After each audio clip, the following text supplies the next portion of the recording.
বন্ধুরা আসসালামু আলাইকুম। তোমরা অনেকে জানো ইউটিউবের একটা আপডেট মনিটাইজেশন পলিসির মধ্যে সেটা হচ্ছে যে অ্যাক্টিভ কমিউনিটি গাইডলাইন স্ট্রাইক যদি তোমার চ্যানেলের মধ্যে থাকে সেক্ষেত্রে তুমি মনিটাইজেশনের জন্য আবেদন করতে পারবে না। এখন তোমাদের অনেকের চ্যানেলের মধ্যে কিন্তু অ্যাক্টিভ কমিউনিটি গাইডলাইন ওয়ার্নিংস রয়েছে। এই ওয়ার্নিং থাকা অবস্থায় তুমি চ্যানেলে মনিটাইজেশনের জন্য আবেদন করতে পারবে কিনা এই জিজ্ঞাসাটা কিন্তু অনেকের মধ্যে কিন্তু রয়েছে, সংশয় রয়েছে।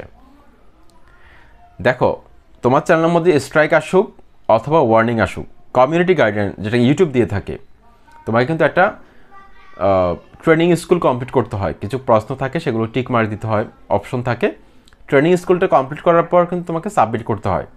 তারপর 3 মাসের মধ্যে দেখবে যে তোমার স্ট্রাইকটার মেয়াদ উঠে যাবে। 3 মাস মেয়াদ থাকে যদি স্ট্রাইক হয়ে থাকে। স্ট্রাইকের মেয়াদ যদি 3 মাস হয়ে যায়, 3 মাস পর যখন এক্সপায়ার হবে তখন তোমার অবশ্যই কপিরাইট স্কুলটা কমপ্লিট করতে হবে। তখন তুমি মনিটাইজেশনের জন্য আবেদন করতে পারবে। কিন্তু তোমার চ্যানেলের মধ্যে যদি শুধুমাত্র ওয়ার্নিং থাকে, কমিউনিটি গাইডলাইন ওয়ার্নিং থাকে, সেক্ষেত্রে তুমি মনিটাইজেশনের জন্য আবেদন করতে পারবে, কোনো ধরনের সমস্যা নেই। অনেক কিন্তু ভয় পাওয়া হয়। সেদিন আমার ভিডিওর মধ্যে একজন কমেন্ট করলো, এমনকি আমার একজন অডিয়েন্স তিনি জানতে চেয়েছেন, ওনার নাম হচ্ছে যে হারুন ভাই, খুব ভালো সম্পর্ক আছে আমার সাথে।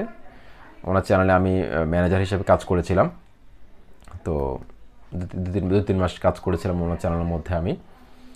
তো উনি আমাকে জিজ্ঞেস করলেন যে ওনার চ্যানেলের মধ্যে অলরেডি একটা কমিউনিটি গাইডলাইন ওয়ার্নিং আছে।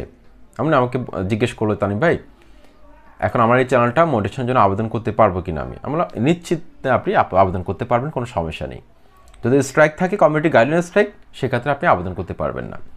আবার অনেকে আর একটা ভুল করে যে কপিরাইট স্ট্রাইক যদি থাকে সেক্ষেত্রে কোনো প্রবলেম হবে কিনা। হ্যাঁ, সেক্ষেত্রেও কিন্তু আপনি আবেদন করতে পারবেন, কোনো সমস্যা নেই।